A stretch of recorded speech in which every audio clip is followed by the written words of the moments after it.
I'm coming to you once again, speaking to you off the cuff, spontaneously, because that's the way that I like to deliver the transmission, the teachings. If we look out at the world around us, at nature, and the vastness and the diversity, and how it has that self-organizing power, it's like a great web with no weaver. It just happens of its own accord. That self-organizing power that exists in the spontaneity of the cosmos and nature, we have that power too, because we're part of it. We're part of that now. Otherwise, we wouldn't be having an experience. So why does it not seem like that? Because, all of us, I'm sure all of you can relate that, I'm sure you've had experiences that where things just were in a flow. Everything was just spontaneous. You didn't have anxiety. You weren't worrying about anything. You were just living fully.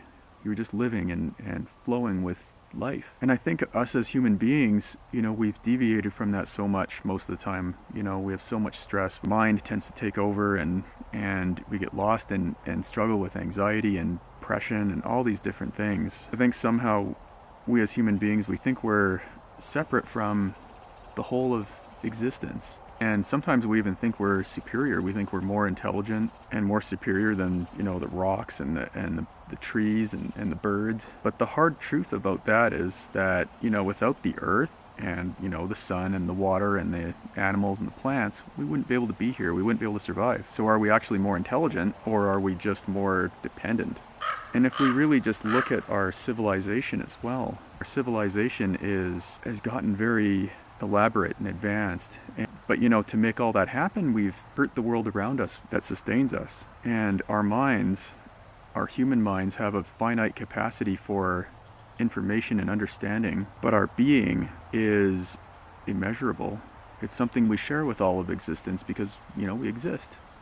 Existence exists, we exist, we share that. As human beings, it's sometimes easy for us to think that our finite mind knows better than the infinite power of the cosmos. And it's when we trust that finite, linear sort of understanding, rather than the spontaneity of the whole self-organizing power and the animating force of life force of reality, we really limit ourselves to our full potential and our full freedom, our full liberation. Because spontaneity is not concept, it's not a philosophy, it's a lived experience, and we're living the answer to that whole conundrum of freedom.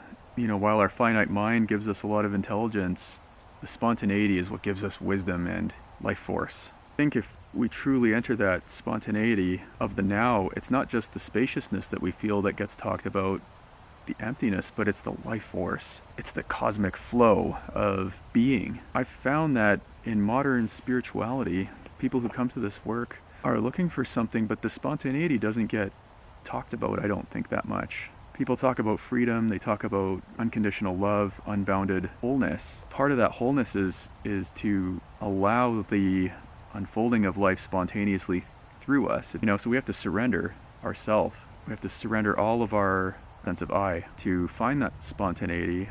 And it's sort of a selfless movement of reality. It's like a force of nature moving through us, like a stream, or like wind that blows, or flower bud that pops open, or a bird song echoing through the forest.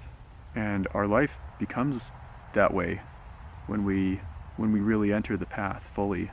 We find ourselves, and ultimately the lived experience of that is, I can see even right now around me the leaves rustling in the winds and the birds flying from tree to tree, and the clouds overhead moving, and the sound of the cars far away in the distance back there. I can hear and feel my own voice. I can feel my head turning from side to side as I look. But all of that feels seamlessly undivided, like it's one movement. It's just totally spontaneous and totally in that flow. Doesn't mean that you don't do anything. It doesn't mean that because you are in kind of a selfless state that you don't do anything and you just sit on your porch like a bump on the log staring off into the abyss.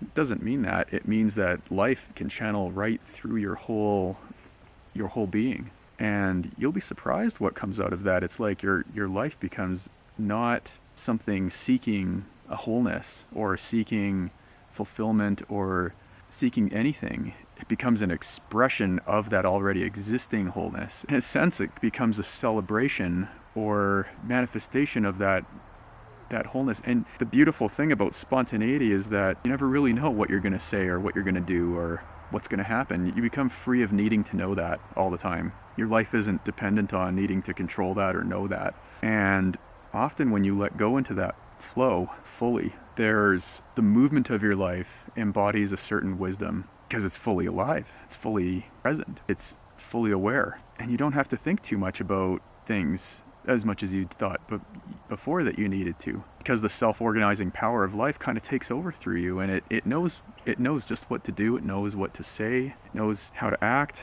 You know, I used to struggle with anxiety when I was younger, and when the awakening process began happening to me, I started to get these glimpses where that spontaneity would turn on, and I found that I didn't have to have awkward conversations anymore and anxiety-ridden interactions, and everything just started to flow just totally seamlessly. It was like I wouldn't be thinking so hard about what do I need to do, what do I need to say, how do I need to say it. It was just like automatic in a sense. I just learned over time to trust in that, and that's really what the path is about. It's not about hiding from anything, but it's about jumping into the stream of life so fully. You know, you just trust that it's going to unfold, it's going to work out, and more often than not, the more that you can trust it in this way, the more it does tend to work out. And so awakening, the path of it, as I've found it and as I've observed it in other people too, is that it just turns into a very spontaneous flow. I use the word spontaneous because that's the way that I experience it. It's always new. It's as if you've seen it for the first time. It's like there's a wonder to it, but you don't get the wonder without the spontaneity, you know? Without the full immersion in the now.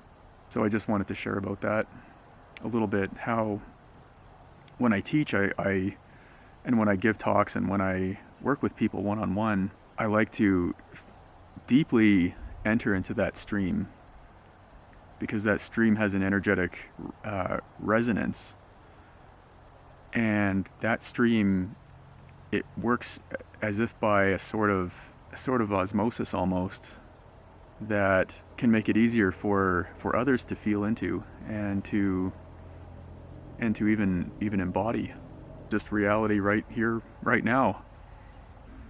Thank you so much for joining me.